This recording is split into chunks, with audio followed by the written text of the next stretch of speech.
नमस्कार साथियों, ब्रह्मोस क्लासेस में आप सभी का स्वागत है। एसएससी जीडी, यूपी कांस्टेबल और रेलवे के लिए जीके जीएस का प्रैक्टिस सेट नंबर 2 में आपके सामने लेकर आया हूं। कल इसलिए नहीं लिया था प्रैक्टिस सेट क्योंकि कल संडे था, इसलिए संडे को क्लास नहीं लेता हूं। ठीक है, ध्यान रखना। देखिए, मैं आपको बता दूं, जो लोग पहले मैं आपको एक प्रैक्टिस सेट करा चुका, मैं आपको एक प्रैक्टिस सेट की विशेषता बता दूं कि सबसे पहले मैंने इस पे लिखा कि याद कराने की गारंटी मेरी है। तो हाँ भाई, मैं सही कह रहा। मैंने इसमें जो प्रश्न की संख्या रखी है वो लगभग 50% रखी है, और मैंने पहली वाली क्लास में आपको सब कुछ समझा दिया था। ठीक है, कि किस प्रकार प्रश्न रहेंगे, वन लीनियर फॉर्मेट में प्रश्न रहेंगे। यदि आप कंटिन्यू ऐसे ही प्रश्न नोट करते हो और सिर्फ अपने 24 घंटे के समय में आप कहीं भी पढ़ते हो, सिर्फ आप मुझे 30 मिनट दीजिए। कितने? आपने 24 घंटे के सिर्फ 30 मिनट मुझे जीके जीएस पढ़ाने के लिए दीजिए, और आप 30 मिनट के लिए जिस क्लास देख लीजिए। 30 मिनट से जो क्लास बड़ी नहीं रहेगी, और 50 की 50% आप नोट कर लीजिए। तो कम से कम 5-6 महीने अभी यदि आपने ये कंटिन्यू जो रिदम अपना लिया, तो ध्यान रखना आप जीके की तुलना में और लोगों से बेहतर हो जाओगे। 8 से 9 हज़ार प्रश्न आपके पास में हो जाएंगे। कितने? 8 से 9 हज़ार प्रश्न आपको याद हो जाएंगे, जिस तरीके से मैंने कहा था। ठीक है, चलिए बात करते हैं। देखिए, जिन भाई बहन ने पहली क्लास नहीं देखी हो, छोटी सी क्लास है, जाके देख सकते। और ना ये भी बड़ी क्लास नहीं रहेगी, 12-15 मिनट से ज़्यादा बड़ी क्लास नहीं रहेगी। इसलिए मैं कहता कि आपको ये नहीं सोचना कि मैंने कहाँ लिखा, कैसा लिखा। बस जो प्रश्न है वो कंटेंट एक नंबर है। आपको इसी तरीके से नोट करना, वन लीनियर फॉर्मेट में। इसी चीज़ को बार बार पढ़ना, ध्यान रखना। ठीक है, बाकी का फिर आप जहाँ पढ़ना हो आप वहाँ पढ़ते रहो। बस 30 मिनट मुझे दीजिए। जब 6 महीने बीत जाएंगे तो आपको लगेगा कि जहाँ मैंने 30 मिनट पढ़ा था वहाँ शायद मुझे ज़्यादा याद है, और जहाँ मैंने घंटों पढ़ा वहाँ मुझे कुछ याद नहीं रहेगा। आपको वहाँ सिर्फ आपके नोट्स बन जाएंगे, और यहाँ आपके पास एक 9 हज़ार नोट्स की ऐसी कॉपी बन जाएगी जो आपको रट जाएगी। ध्यान रखना। चलिए बात करें। पहला क्वेश्चन है कि सतत विकास का पहला सम्मेलन कहाँ पर हुआ था? तो स्वीडन में हुआ था। मुझे सतत विकास का पहला सम्मेलन कहाँ पर हुआ? तो स्वीडन में हुआ। सतत विकास का पहला सम्मेलन कहाँ पर? स्वीडन में। नेक्स्ट, सतत विकास लक्ष्य कितने हैं? तो सतत विकास लक्ष्य 17 हैं। ठीक है, सतत विकास का पहला सम्मेलन स्वीडन में हुआ, और सतत विकास लक्ष्य कितने हैं? सस्टेनेबल डेवलपमेंट गोल 17 हैं। माउंट किलिमंजारो तंजानिया में है। पूछे, माउंट किलिमंजारो एक जो चोटी है जो कहाँ पे? तंजानिया में स्थित है। तंजानिया की राजधानी पूछे तो आपसे दो माह है। कितनी है? सॉरी, दो माह है। तंजानिया की राजधानी क्या है? तो दो माह है। और माउंट किलिमंजारो अफ्रीका की सबसे ऊंची चोटी है। ध्यान रखना, जो माउंट किलिमंजारो है वो तंजानिया में स्थित है, और अफ्रीका महाद्वीप की सबसे ऊंची चोटी है। आगे बात करें, महात्मा बुद्ध ने अपना पहला उपदेश सारनाथ में दिया। महात्मा बुद्ध ने अपना पहला उपदेश कहाँ दिया? तो सारनाथ में दिया। इसके लिए मैंने आपको एक ट्रिक भी बताई है कि गौतम जन्मे लुम्बिनी, बोध गया में ज्ञान, सारनाथ में शिक्षा दई, कुशीनगर में प्राण। मतलब गौतम का मतलब गौतम जन्मे लुम्बिनी, इनका जन्म लुम्बिनी में हुआ। गौतम जन्मे लुम्बिनी, बोध गया में ज्ञान, इनको बोध गया में ज्ञान की प्राप्ति हुई। सारनाथ में शिक्षा दी, मतलब इन्होंने सारनाथ में पहला उपदेश दिया। और कुशीनगर में प्राण, और कुशीनगर में इनकी मृत्यु हो गई। दोबारा सुनिए कि गौतम जन्मे लुम्बिनी, बोध गया में ज्ञान, सारनाथ में शिक्षा दई, कुशीनगर में प्राण। ध्यान रखना, तो चारों चीज आपको याद हो जाएंगी एक ही चीज में। आगे बात करें, महात्मा बुद्ध के पहले उपदेश को धम्म चक्र प्रवर्तन कहा गया है। महात्मा बुद्ध के पहले उपदेश को क्या कहा गया? धम्म चक्र प्रवर्तन कहा गया। ध्यान रखना, महात्मा बुद्ध के पहले उपदेश को धम्म चक्र प्रवर्तन कहा गया। आगे बात करें, पहले जैन तीर्थंकर, तो पहले जैन तीर्थंकर ऋषभदेव है। कौन है? पहले जैन तीर्थंकर ऋषभदेव है। 23वें जैन तीर्थंकर पार्श्वनाथ है। 23वें जैन तीर्थंकर पार्श्वनाथ है। 24वें जैन तीर्थंकर की बात करूं तो महावीर स्वामी है। 24वें जैन तीर्थंकर कौन है? तो महावीर स्वामी है। और पूछे जैन धर्म के संस्थापक कौन है? तो वो भी महावीर स्वामी है। ध्यान रखना, जैन धर्म के संस्थापक कौन है? महावीर स्वामी है। टोटल जैन धर्म में कितने तीर्थंकर हैं? तो 24 ही तीर्थंकर हैं। ध्यान रखना, पहले जैन तीर्थंकर ऋषभदेव, 23वें जैन तीर्थंकर पार्श्वनाथ, 24वें जैन तीर्थंकर महावीर स्वामी। जैन धर्म के संस्थापक महावीर स्वामी। आगे बात करें, ब्लैक पैगोडा कोणार्क के सूर्य मंदिर को कहते हैं। पूछ ले, ब्लैक पैगोडा किस मंदिर को कहते हैं? तो ब्लैक पैगोडा कोणार्क के सूर्य मंदिर को कहते हैं, ध्यान रखना। ठीक है, ब्लैक पैगोडा किसे कहते हैं? तो कोणार्क के सूर्य मंदिर को कहते हैं। यदि भाई आप ऐसे नोट कर लोगे, ऐसे बन लिनियर फॉर्मेट में, ये जीके जो लोग कहते हैं मुझे याद नहीं होता, वो उनको याद इसलिए नहीं होता यार, क्योंकि आप बोझ बना के बैठ जाते और आप ऐसा नोट कर लेते जहाँ आपको समझ में ही नहीं आता, तो आप हिंदी की तरीके से पढ़ते, पर आप याद करने के तरीके से थोड़ी ना पढ़ते उसको। इसलिए आप जैसे मैंने नोट करी, आप ऐसे नोट करो इसको, और पर डे इसको 10-15 मिनट से ज़्यादा क्लास नहीं जाएगी, आराम से आप 10-15 मिनट में नोट्स कर सकते हैं क्लास। इसके बाद जो 10-15 मिनट आपका बचा, इसको 2-3 बार पढ़ सकते हैं आप, 2-3 बार पढ़ लो बस। पर डे इसको 2-3 बार पढ़ लो आप, ज़्यादा समय नहीं लगेगा आपको। देख देख लेना, आप जहाँ घंटों घंटों नोट्स बनाओगे ना, वहाँ आपको इतना याद नहीं होगा। और यदि आपको यहाँ इतना याद हो जाएगा 5-6 महीने में कि आपको लगेगा हाँ यार, और कोई आपकी कॉपी देखेगा ना तो वो ये कहेगा भाई ये कॉपी कहाँ से बनाई, ये क्वेश्चन कहाँ से छांटे तुमने, कहाँ से ये इंपोर्टेंट प्रश्न निकाले, मुझे दे दो, पीडीएफ दे दो, ऐसी बातें करेगा आपसे। रियलिटी कह रहा भाई, मैं ये भी ध्यान रखना। आगे बात करें, ब्लैक पैगोडा किसे कहते हैं? तो कोणार्क के सूर्य मंदिर को कहते हैं। सूर्य मंदिर उड़ीसा में है, और किसने बनवाया था? तो गंगवंश ने बनवाया था। एक प्रश्न पूछता है कि सूर्य मंदिर किस राजवंश ने बनवाया था? गंगवंश ने। किस राज्य में है? उड़ीसा में है। ब्लैक पैगोडा किसे कहते हैं? तो कोणार्क के सूर्य मंदिर को कहते हैं। चलिए आगे बात करें, आगे पूछे तुमसे, कैलाश मंदिर महाराष्ट्र में है। कैलाश मंदिर कहाँ पर है? महाराष्ट्र में है। और किस वंश ने बनवाया था? तो राष्ट्रकूट वंश ने बनवाया था। किस वंश ने बनवाया था? तो राष्ट्रकूट वंश ने बनवाया था। पूछ ले, राष्ट्रकूट वंश का संस्थापक कौन था? तो ध्यान रखना, राष्ट्रकूट वंश का संस्थापक दंती दुर्ग था। कौन था? राष्ट्रकूट वंश का संस्थापक दंती दुर्ग था। कह देंगे कि मतलब कूट कूट के तुम्हारे दांत तोड़ दिए जाएंगे, मतलब कूट से हो गया कूट, कूट से हो गया राष्ट्रकूट, और दांत से हो गया दंती। तो राष्ट्रकूट वंश का संस्थापक दंती दुर्ग था। कैलाश मंदिर महाराष्ट्र में है, और राष्ट्रकूट वंश ने बनवाया था, और राष्ट्रकूट वंश का संस्थापक दंती दुर्ग था। आगे बात करें, कारले का चत्र कहाँ पर स्थित है? तो कारले का चत्र महाराष्ट्र में है। कारले का चत्र कहाँ पर है? कारले का चत्र महाराष्ट्र में है। पोला त्योहार महाराष्ट्र का है। पूछ ले, पोला त्योहार कहाँ का है? तो ध्यान रखना, पोला त्योहार महाराष्ट्र का है, और इसमें बैलों की पूजा होती है। और एसएससी जीडी का फेवरेट क्वेश्चन है, हर बार एसएससी जीडी का एग्जाम होगा और 2-3 शिफ्टों में ये पूछा जाएगा, हकीकत मान लो, मोस्ट इंपोर्टेंट करके लिख लो, और अब ये यकीन ना हो तो आप प्रीवियस ईयर भी उठा के देख लो। ठीक है, पोला त्योहार महाराष्ट्र का है, उसमें बैलों की पूजा होती है, ध्यान रखना। पूछ लेता है एग्जामिनर कि कौन से त्योहार में बैलों की पूजा होती है, तो वो पोला त्योहार है। आगे बात करें, सबरीमाला मंदिर केरल में है। ध्यान रखना, सबरीमाला मंदिर केरल में है, और इसी मंदिर में मकरविलक्कू त्योहार मनाया जाता है। कौन सा त्योहार? मकरविलक्कू त्योहार। ये लिखा है नीचे कि मकरविलक्कू त्योहार केरल में मनाया जाता है, लेकिन केरल में भी कहाँ पर? तो सबरीमाला मंदिर में। आपसे पूछ ले कि सबरीमाला मंदिर कहाँ पे है? तो सबरीमाला मंदिर केरल में है, और इसी मंदिर में मकरविलक्कू त्योहार मनाया जाता है।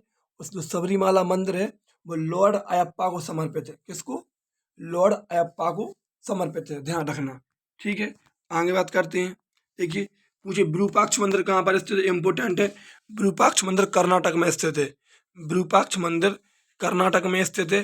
पूछ लिया आपसे कि विरूपाक्ष मंदिर कहाँ पे है? तो कर्नाटक में स्थित है। पशुपतिनाथ मंदिर कहाँ पे है? तो पशुपतिनाथ मंदिर नेपाल में है। पूछिए कि पशुपतिनाथ मंदिर कहाँ पे है? तो पशुपतिनाथ मंदिर नेपाल में है, विरूपाक्ष मंदिर कर्नाटक में है, और पशुपतिनाथ मंदिर नेपाल में है। आगे बात करें, हम्पी विजयनगर साम्राज्य की राजधानी थी। पूछिए, हम्पी किस साम्राज्य की राजधानी थी? तो हम्पी विजयनगर साम्राज्य की राजधानी थी। और पूछ ले आपसे कि हम्पी किस नदी के किनारे है? डायरेक्ट पेपर में पूछता है, तो हम्पी तुंगभद्रा नदी के किनारे है। एक बार पेपर में पूछा गया कि हम्पी राज्य के अवशेष किस नदी के किनारे पड़े हैं, बताइए। तो आपसे पूछ ले कि हम्पी राज्य के अवशेष किस नदी के किनारे पड़े, मतलब तुंगभद्रा, क्योंकि हम्पी तुंगभद्रा नदी के किनारे है।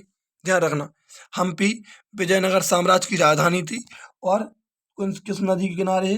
तुंगभद्रा नदी के किनारे है। और पूछे विजयनगर साम्राज्य की स्थापना किसने करी थी? तो ध्यान रखना, विजयनगर साम्राज्य की स्थापना हरियर और एवं बुक्का 2 भाइयों ने करी थी। ठीक है, विजयनगर साम्राज्य की स्थापना किसने करी थी? हरियर एवं बुक्का 2 भाइयों ने करी थी। पूछे वेद कितने हैं? तो वेद 4 हैं। कौन कौन से? ऋग्वेद, यजुर्वेद, सामवेद, अथर्ववेद। वेदों की संख्या कितनी है? वेदों की संख्या 4 है। ऋग्वेद, यजुर्वेद, सामवेद, अथर्ववेद। पूछे वेदों की रचना किसने करी? तो ध्यान रखना, वेदों की रचना नहीं हुई है, वेदों का संकलन हुआ है। क्या हुआ है? वेदों की रचना नहीं हुई है, वेदों का संकलन हुआ है। और पूछे त्रिवेद में अथर्ववेद शामिल नहीं है। ध्यान रखना, जो त्रिवेद है, वेद तो 4 है, लेकिन त्रिवेद में कौन शामिल नहीं है? अथर्ववेद शामिल नहीं है। त्रिवेद में कौन कौन से आते? तो ऋग्वेद, यजुर्वेद और सामवेद। ध्यान रखना, त्रिवेद में अथर्ववेद शामिल नहीं है। अथर्ववेद को जादू टोना वाला वेद कहते हैं। क्या कहते हैं? अथर्ववेद को जादू टोना वाला वेद कहते हैं। मुझे कौन से वेद में लड़कियों की निंदा करी गई? तो ध्यान रखना, लिख लो, अथर्ववेद में लड़कियों की निंदा की गई है। अथर्ववेद में लड़कियों की निंदा की गई है। तुमसे पूछे भारतीय संगीत का जनक किस वेद को माना जाता है? तो भारतीय संगीत का जनक सामवेद को माना जाता है। किसको माना जाता है? भारतीय संगीत का जनक सामवेद को माना जाता है। अगला क्वेश्चन पूछे कि गद्य व पद्य दोनों में पढ़ा जाने वाला वेद कौन सा है? तो वो यजुर्वेद है। ध्यान रखना, गद्य व पद्य दोनों में पढ़ा जाने वाला वेद कौन सा है? तो वो यजुर्वेद है। ध्यान रखना, इतने पॉइंट याद रखना। आगे बात करें, महादेव कंदरिया जी का मंदिर छतरपुर मध्य प्रदेश में है। कहाँ पर है? जो महादेव कंदरिया जी का मंदिर है वो छतरपुर मध्य प्रदेश में स्थित है। ध्यान रखना, महादेव कंदरिया जी का मंदिर छतरपुर मध्य प्रदेश में स्थित है। खजुराहो के मंदिर पंचायतन शैली में है। पूछे, तो खजुराहो मध्य प्रदेश में जो मंदिर है वो किस शैली में है? तो पंचायतन शैली में स्थित है। ध्यान रखना, खजुराहो के मंदिर पंचायतन शैली में है। मीनाक्षी मंदिर मदुरई तमिलनाडु में स्थित है। मीनाक्षी मंदिर कहाँ पे है? तो मीनाक्षी मंदिर मदुरई तमिलनाडु में स्थित है। मदुरई बैगई नदी के किनारे स्थित है। मीनाक्षी मंदिर मदुरई तमिलनाडु में स्थित है। और जो मदुरई शहर है वो कौन सी नदी के किनारे है? तो बैगई नदी के किनारे स्थित है। ध्यान रखना, मदुरई बैगई नदी के किनारे स्थित है। खजुराहो के मंदिर चंदेल शासकों ने बनवाए थे। पूछ ले, कौन से शासकों ने बनवाए थे? तो खजुराहो के मंदिर चंदेल शासकों ने बनवाए थे। ध्यान रखना, खजुराहो के मंदिर किन शासकों ने बनवाए थे? तो खजुराहो के मंदिर चंदेल शासकों ने बनवाए थे। कामाख्या माता मंदिर असम में है। कामाख्या माता मंदिर कहाँ पे है? असम में है। कामाख्या माता मंदिर असम में है। और ध्यान रखना, अम्बुबाची का मेला लगता है। तो इसी मंदिर में, जो कामाख्या माता मंदिर है, इसी मंदिर में अम्बुबाची का मेला लगता है। किसका? अम्बुबाची का मेला लगता है। पूछे कि कामाख्या माता मंदिर कहाँ पे? असम में है। अम्बुबाची का मेला कहाँ पे लगता है? असम में लगता है। कौन से मंदिर में? तो कामाख्या माता मंदिर में। आगे बात करें, आगे पूछ ले तुमसे, आगे दिलवाड़ा का जैन मंदिर माउंट आबू सिरोही राजस्थान में है। ध्यान रखना, इस एक लाइन है, बहुत प्रश्न लिखे हैं। देखिए, पूछे दिलवाड़ा का मंदिर किस धर्म से संबंधित है? तो जैन धर्म से संबंधित है। कहाँ पर स्थित है? तो माउंट आबू पहाड़ी में स्थित है। जिला राज पूछे तो राजस्थान में स्थित है। ध्यान रखना, इसलिए दिलवाड़ा का जैन मंदिर माउंट आबू सिरोही राजस्थान में है। अलाई दरवाजा अलाउद्दीन खिलजी ने बनवाया था। किसने बनवाया था? अलाई दरवाजा अलाउद्दीन खिलजी ने बनवाया था। ठीक है। मुझे बाजार नियंत्रण प्रणाली किसने अपनाई थी? तो बाजार नियंत्रण प्रणाली अलाउद्दीन खिलजी ने अपनाई थी। किसने अपनाई थी? अलाउद्दीन खिलजी ने अपनाई थी। बाजार नियंत्रण प्रणाली अलाउद्दीन खिलजी ने अपनाई थी। और अलाई दरवाजा अलाउद्दीन खिलजी ने बनवाया था। पूछो, गुलाम वंश की स्थापना किसने करी थी? तो कुतुबुद्दीन ऐबक ने करी थी 1206 ईस्वी में। इंपॉर्टेंट पॉइंट है भाई, गुलाम वंश की स्थापना किसने करी थी? तो 1206 ईस्वी में कुतुबुद्दीन ऐबक ने करी थी। लाख बख्श का सरदार कुतुबुद्दीन ऐबक को कहा जाता है, या लाखों का दान देने वाला, या पील बख्श का सरदार। ध्यान रखना, लाख बख्श का सरदार या लाखों का दान देने वाला या पील बख्श का सरदार कुतुबुद्दीन ऐबक को कहा जाता है। और कुतुबुद्दीन ऐबक ने 1206 ईस्वी में गुलाम वंश की स्थापना करी। ध्यान रखना। आगे बात करें, आगे पूछे अलाउद्दीन का झोपड़ा जो कि अजमेर में है, कुतुब मीनार जो कि दिल्ली में है, किसने बनवाए थे? तो कुतुबुद्दीन ऐबक ने बनवाए थे। अलाउद्दीन का झोपड़ा अजमेर में है, कुतुब मीनार दिल्ली में है, किसने बनवाए थे? तो कुतुबुद्दीन ऐबक ने बनवाए थे। कुतुबुद्दीन ऐबक की मृत्यु चौगान खेलते समय हो गई थी। ध्यान रखना, पूछता है कि भाई कौन सा शासक था जिसकी मृत्यु घोड़े से गिरकर या चौगान खेलते समय, क्योंकि चौगान घोड़े पर ही बैठ के खेला जाता, तो भाई कौन सा शासक है जिसकी मृत्यु घोड़े से गिरकर हो गई थी या चौगान खेलते समय हो गई थी? तो वो कुतुबुद्दीन ऐबक है। ध्यान रखना, कुतुबुद्दीन ऐबक की मृत्यु चौगान खेलते समय घोड़े से गिरकर हो गई थी। कुतुबुद्दीन ऐबक किसका गुलाम था? तो ध्यान रखना, कुतुबुद्दीन ऐबक मोहम्मद गौरी का गुलाम था। इसने बुखारा के बाजार से खरीदा था कुतुबुद्दीन ऐबक को। पूछे मोहम्मद गौरी ने कहाँ से खरीदा था? तो बुखारा के बाजार से खरीदा था कुतुबुद्दीन ऐबक को। कुतुबुद्दीन ऐबक मोहम्मद गौरी का गुलाम था। बुलंद दरवाजा अकबर ने बनवाया था गुजरात विजय के उपलक्ष्य में। किसने बनवाया था? अकबर ने। पूछे बुलंद दरवाजा कहाँ पर है, तो फतेहपुर सीकरी में स्थित है। और किसने बनवाया था, तो अकबर ने बनवाया था, और गुजरात विजय के उपलक्ष्य में, जब अकबर ने गुजरात को जीत लिया था तो उसी उपलक्ष्य में बुलंद दरवाजा बनवाया था। एग्जामिनर पूछता है कि अकबर ने पहली बार समुद्र कहाँ देखा था, तो अकबर ने पहली बार समुद्र गुजरात में देखा था, ध्यान रखना।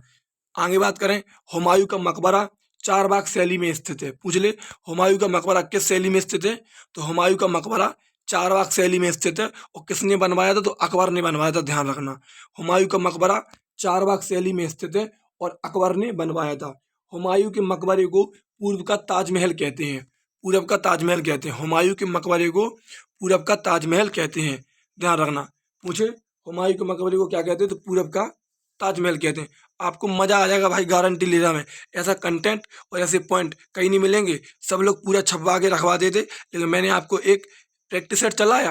प्रैक्टिस सेट एक मोहरा है, उसका नाम है, लेकिन कंटेंट देखिए, मैंने आपको 1 लीनियर फॉर्मेट में कंटेंट दिया।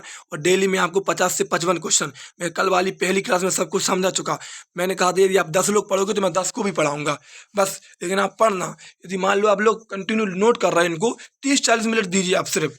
आप ये मत सोचिए कि जो सरल कंटेंट है ये हमको याद है। भाई जो सरल चीज़ें होती हैं अधिकतर पेपर में वही गलत होती हैं, अधिकतर कन्फ्यूजन उन्हीं में पैदा होती है। तो जब तक तुम किसी भी चीज़ को बार बार नहीं पढ़ोगे ना, आप ध्यान रखना उनमें कन्फ्यूजन ही पैदा होगी। आपको लगेगा कि जी हमें याद है, लेकिन जब आप पेपर में बैठोगे ना तो उसी में कन्फ्यूजन पैदा हो जाएगी। क्यों? क्योंकि आपने उसमें कम प्रैक्टिस करी, ध्यान रखना।